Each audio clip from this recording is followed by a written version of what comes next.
Балыкчы шаарында Ликар дарканасынын демөөрчүлүгү менен каланы көрктөндүрүү максатында шаардын Борбордук көчөсүнө мектеп, балабакча жана оорукана өңдүү социалдык объекттердин айланасына жалпы 620 түп декоративдүү дарактын көчөттөрү отургузулду. Мында шамалга туруктуу, кумдак жерге ылайыктуу июнь-август айларында гүлдөй турган Дейция, Катальпа жана башка бактарынын көчөттөрү тигилди. Балыкчы шаарында 700 көчөт тигилип атат десек болот. Ошонун 620 көчөтүн ушу Осо Лекар дарыкана тармагы алып берип турушат. Бул балыкчы шаарыбызга абдан чоң салым кылып турушат десек болот. Андан сырткары мөмө жемиш көчөттөр да отуруп атат. 2015-жылы биринчи аптекабыз ачылган балыкчыда. Ошондон улам бүгүнкү күндө 20дай аптекабыз бар. Бүгүн ушундай бир ишембилик кылып иш-чара кылып атканыбыздын себеби март айынын башында руководство тараптан бизге бир задание түшкөн.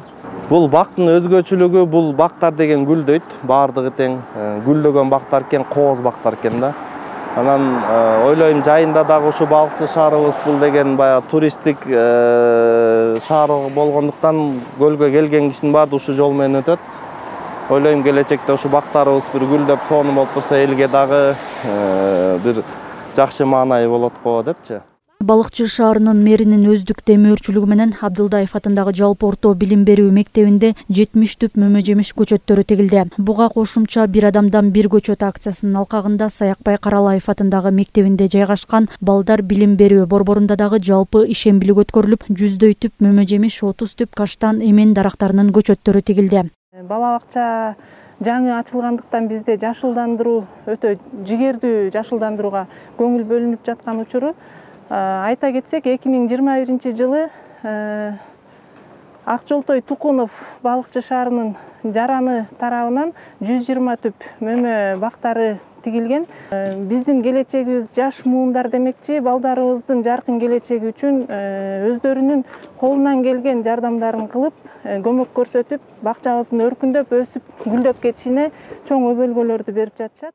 Бүгүн ата-энелер, балдар, мугалимдерибиз менен чыгып, көчөт отургузуп жатабыз. Анан бүгүнкү ушул аябай жакшы деңгээлде өтүп турат. Аркадан өзүңүздөр көрүп турасыздар. Бул аябай чоң жетишкендиктердин бири деп эсептейм. Ушу балыкчыны, бактарды, көчөттөрдү көп отургузуп, өнүктүрсөк, өстүрсөк дейм. Бүгүн ушу бизде дагы бир чоң көйгөй бар экен. Мектептердин арасында ишембиликти жоюп салышыптыр. Ошо ишембиликти кайра восстановление кылсак деген ойдобуз. Жалпы ишембилик Кыргыз Республикасынын президенти Садыр Жапаровдун Жашыл мурас улуттук өнүктүгүнүн алкагында уюштурулду. Шаардык мэрия жеке ишкерлерди шаар тургундарын жума сайын боло турчу ишембиликтерге кайдыгер карабай, ар бири өзү жашаган турак жайлардын тегерегин иретке келтирүүгө, ишкердик кылган объекттердин айланасын тазалап, көрктөндүрүүгө чакырат. Айнура Достукбекова, Сталбек Саманчиев, Мадина Бакирова, Ысык Көл жаңылыктары.